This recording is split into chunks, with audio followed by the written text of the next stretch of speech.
विद्यार्थियों, कक्षा 12वीं विषय हिंदी आरोप पद्य खंड पाठ 3 कविता के बहाने। इसके कवि हैं कुंवर नारायण। जैसे कि शीर्षक से ही लग रहा है कि कविता के बहाने, कविता हम सभी जानते हैं और उस कविता के बहाने और कैसे कैसे जो है गतिविधियां होती हैं, कैसे क्रियात्मक चीजें होती हैं या किस प्रकार की घटनाएं होती हैं, वो चीजों को जो है बताने का कवि जो है प्रयास करते हैं। ये कुंवर नारायण प्रसिद्ध कवि हैं और इनको साहित्य सम्मान भी मिला है। कबीर सम्मान से भी इनको नवाजा गया है और इन पंक्तियों में उन्होंने अलग अलग उदाहरण लेकर के बताने का प्रयास किया है। कहीं पर उन्होंने जो है चिड़िया का जो उदाहरण लेकर के बताने का प्रयास किया है, तो कहीं पर फूलों का जो है उदाहरण दिया उन्होंने और बताने का प्रयास किया है, और कहीं पर जो है बच्चों का। तो इस तरह से चिड़िया, फूलों और बच्चों का उदाहरण लेकर के कैसे कैसे प्रभाव होता है या किस तरह की गतिविधियां होती हैं, ये सारी चीजों को बड़े ही सहज और सरल ढंग से इन कविता में उन्होंने जो है प्रस्तुत किया है। तो आइए देखते हैं पहला पंक्ति। कविता एक उड़ान है चिड़िया के बहाने। कविता की उड़ान भला चिड़िया क्या जाने। देखिए, कविता हम सभी जानते हैं कि अलग अलग विभिन्न जो शब्द होते हैं, उन शब्दों के जो है एक निश्चित क्रम में जुड़ने के बाद जो है सेंटेंस या वाक्य जो बनता है वो जो है कविता कहलाता है, या उसी को जो है हम दोहा, सोहा, छंद के रूप में देखते हैं। छंद मतलब छानना या बांधना। तो ये कविता को बताने का प्रयास कर रहे हैं कवि कि कविता एक उड़ान है। उड़ान सभी जानते हैं, उड़ना। चिड़िया के बहाने, अर्थात चिड़िया के बहाने का मतलब ये होता है कि चिड़िया के माध्यम से जो है हम इसको जाने। जिस प्रकार से जो है चिड़िया क्या करती है, उड़ती है, एक स्थान से दूसरे स्थान तक करके उड़ती है, एक मोहल्ले से दूसरे मोहल्ले चली जाती है, एक शहर से दूसरे शहर चले जाते हैं। और कई पक्षी तो ऐसे हैं जो विदेशों से जो है यहाँ आते हैं, विभिन्न झीलों और सरोवरों में। तो ठीक उसी प्रकार कवि का कथन है कि कविता भी जो है एक उड़ान है। जिस प्रकार चिड़िया उड़ती है, वैसे ही जो है कविता भी जो है उड़ते हुए गंतव्य स्थान की ओर जो है जाती है। चिड़िया जैसे एक स्थान से उड़कर दूसरे स्थान चली गई, तो कविता भी जो है उड़ान भरती है। बस ये है कि कविता कैसे उड़ान भरती है, कैसे एक जगह दूसरे जगह उड़ करके वो चली जाती है, चिड़िया के समान जो है वो हमको जानना है। तो कविता एक उड़ान है चिड़िया के बहाने। कविता की उड़ान भला चिड़िया क्या जाने। देखिए, कविता जो है किस तरह से उड़ान भरती है, ये जो है चिड़िया भला जो है क्या जाने। कवि का कथन बिल्कुल सही है कि हम और आप देखते हैं चिड़िया जो है, एक चिड़िया उड़ रही है, दूसरे चिड़िया को जो है वो पता होता है, लेकिन एक कविता उड़ करके जो है या उड़ान भर के दूसरे शहर में पहुंच गए, ये कैसे है वो हमको और आपको पता होता है कि प्रकाशक जो है अपने यहाँ से जो है कविता जो है छापता है, फिर वो जो है दुकान तक करके जाता है और दुकान से फिर जो है वितरण होता है इधर उधर, या फिर जो है डिस्ट्रीब्यूटर जो है एक शहर से दूसरे शहर में डिस्ट्रीब्यूट करते हैं, बांटते हैं, वितरक के हाथों पहुंचता है। तो इस तरह से जो है कविता जो है एक स्थान से दूसरे स्थान तक करके जो है उड़ते हुए पहुंच जाते हैं। बाहर, भीतर, इस घर, उस घर। और चिड़िया को हम अक्सर देखते हैं कि वो जो है बाहर भीतर, इसका मतलब यह है कि कभी जो है वो इस बगीचा के अंदर में है और कभी कभी जो है उस बगीचे के बाहर चला जाता है, या कभी कभी चिड़िया जो है कुछ घरेलू जो चिड़िया है वो घर के अंदर आ जाते हैं, प्रवेश कर जाते हैं और फिर उड़ करके बाहर चले जाते हैं, या चिड़िया भी जो है एक शहर से दूसरे शहर चले जाते हैं। उसी प्रकार बाहर भीतर, ये कविता भी जो है बाहर भीतर जो है उड़ान भरती है।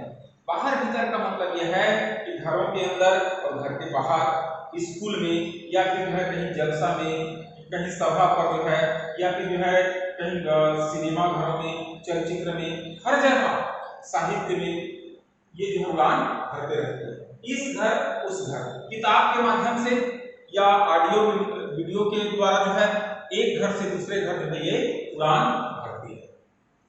कविता के पंख लगा उड़ने के माने चिड़िया क्या जाने, ये बिल्कुल सही है।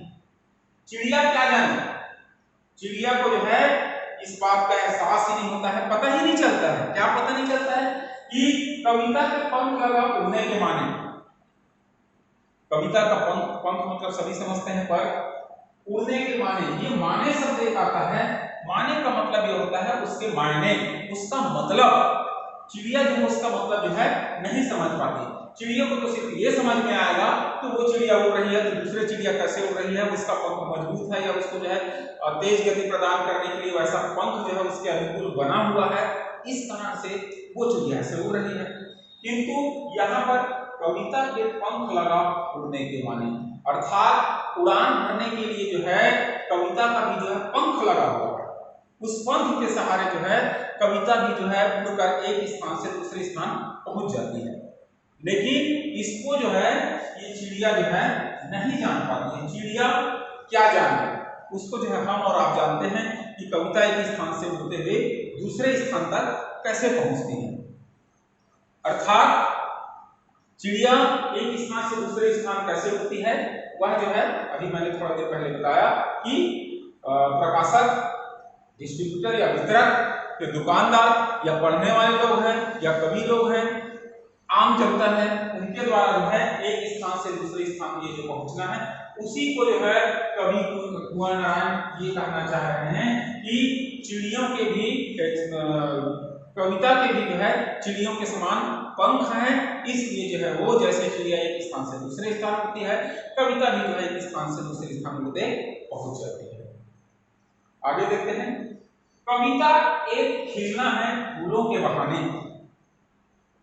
कविता का खिलना भला फूल क्या जाने, अर्थात कविता भी जो है एक प्रकार से जो है खिलना ही है। देखिए पुष्प जो है पहले जो है कली के रूप में होता है, फिर जब वो खिलता है तो उसकी पंखुड़ी में जो है विस्तार होता है, वह जो है पल्लवित होता है, पुष्पित होता है, प्रसार होता है उसमें जो है, और उसका बृहद रूप बन जाता है, और इस तरह से पूरी तरह से परिपक्व फूल जो है हमको नजर आता है। ठीक उसी प्रकार जो है कविता का भी जो है सृजन होता है, और जिस प्रकार से फूल खिलता है उसी प्रकार से जो है कविता का खिलना तब कहलाता है कि जब वह पूर्ण रूप से कविता का निर्माण हो जाता है, सृजन हो जाता है, रचना हो जाता है, वो बन जाता है कविता।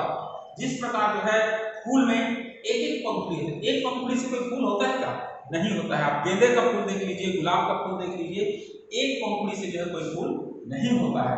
एक फूल में बहुत सारे जो है उसके छोटे छोटे जो है पंखुड़ी, दल पत्र होता है, उससे जो है पुष्प बनता है। ठीक उसी प्रकार जो है कविता में भी जो है अलग अलग छोटे छोटे जो है शब्द होते हैं, अलग अलग जो है अलंकार, मुहावरा, ये सारे चीज इसमें जो है होते हैं, जो उसके जो है श्रृंगारता को, सुंदरता को बनाते हैं। पुष्प में देखेंगे जो है एक ही कलर का कोई पुष्प होता है, कोई अलग अलग कलर का मिक्स पुष्प होता है, कोई जो है थोड़ा डार्क लाइट, इस तरह के पुष्प होते हैं। उसी प्रकार की कविता का भी जो है अलग अलग रंग रूप होता है, उसमें बहुत सारे जो है शब्द, ऐसे शब्द मिले रहते हैं जो उसके जो है चमत्कार उत्पन्न होते हैं, उसकी सुंदरता को बढ़ाते हैं। तो कहने का मतलब यह है कि कविता एक खिलना है, अर्थात जिस प्रकार पुष्प खिलता है, पूर्ण परिपक्व होता है, हम उसको फूल बोलते हैं, पुष्प बोलते हैं, उसी प्रकार जो है जब कविता का निर्माण होता है तो पुष्प की तरह जो है वो होता है, और जिस प्रकार पुष्प खिलता है वैसे जो है कविता भी जो है हमको खिला हुआ नजर आता है। कविता का खिलना भला उस फूल क्या है, अर्थात ये जो कविता का निर्माण होता है, मतलब कविता जो पूरी तरह पुष्प की तरह खिल जाता है, इसको जो है फूल क्या जाने, उसको तो पता ही नहीं चलेगा। एक पुष्प जो है दूसरे पुष्प के बारे में समझ सकता है कि जो है ये पुष्प जैसे मैं खिल रहा हूँ वैसे ये खिल रहा है, लेकिन कविता कैसे खिलता है, कविता जो है पूर्ण परिपक्व कैसे होता है, कविता की रचना या सृजन कैसे होता है, कैसे कैसे शब्द उसमें मिलते हैं, ये फूल को समझ में नहीं आता।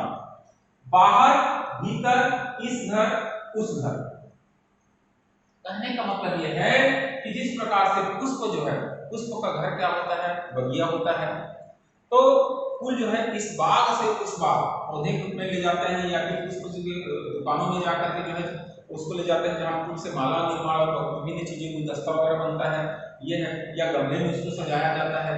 तो बाहर भीतर अर्थात वहां से एक स्थान से दूसरे स्थान जो है जाना, इस घर उस घर, फूल जो है इस घर से उस घर जाता है। कहने का मतलब यह है बगीचे से जो है दुकान में चला गया, वहां से आपका घर आ गया, या किसी जलसे में पहुंच गया, या सभा गृह में, तो फूल जो है इस प्रकार से जो है विचरण करता है।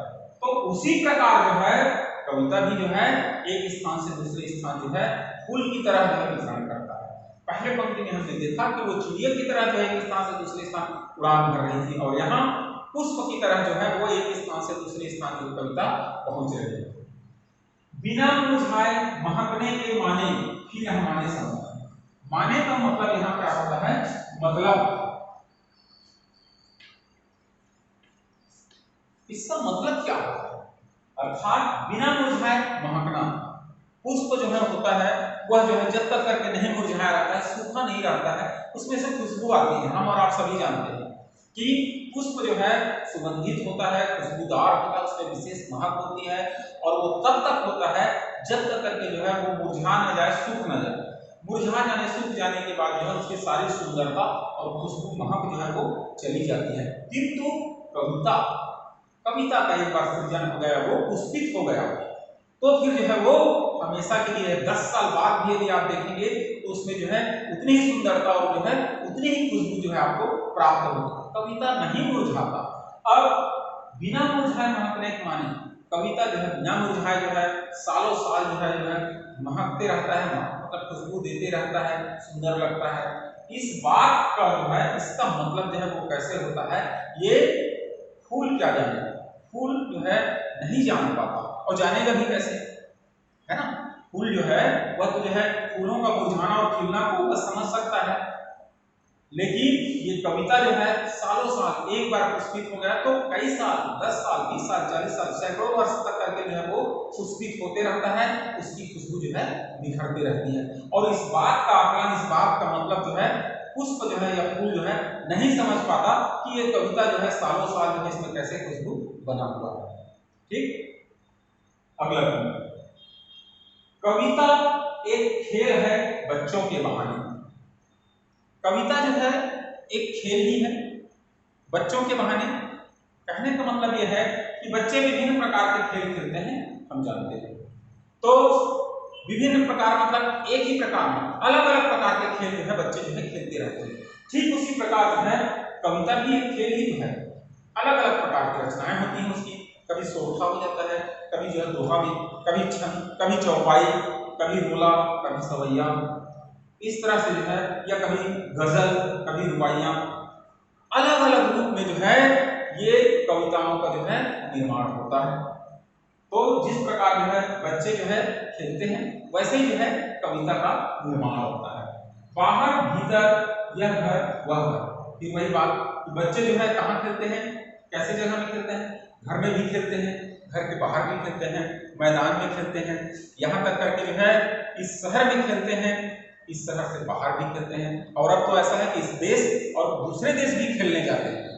तो कहने का मतलब यह है कि जिस प्रकार से जो है बच्चे जो है बाहर भीतर, इस घर, यह घर, वह घर, ऐसा खेलते हैं, वैसे जो है कविता भी है। कविता भी जो है इस घर में जो है उसका निर्माण हो रहा है, उसके बाद इस घर के लोग जो है उसको पढ़ रहे हैं, बच्चा खेल रहा है, मतलब कविता को जो है हम पढ़ रहे हैं, फिर उस घर में भी पढ़ रहे हैं, इस शहर में भी पढ़ते हैं, उस शहर में चला जाता है तो वहां के लोग पढ़ते हैं, और कविता जो है पुस्तक के माध्यम से या ऑडियो वीडियो के माध्यम से जो है विदेश में जब चला जाता है तो वहां के लोग भी उसको जो है पढ़ते और सुनते हैं और उसका आनंद लेते हैं। बाहर भीतर, यह घर वह घर, सब एक कर देने के माने, फिर वही माने शब्द आया, मतलब यह सब एक कर देने के माने बच्चा ही जाने।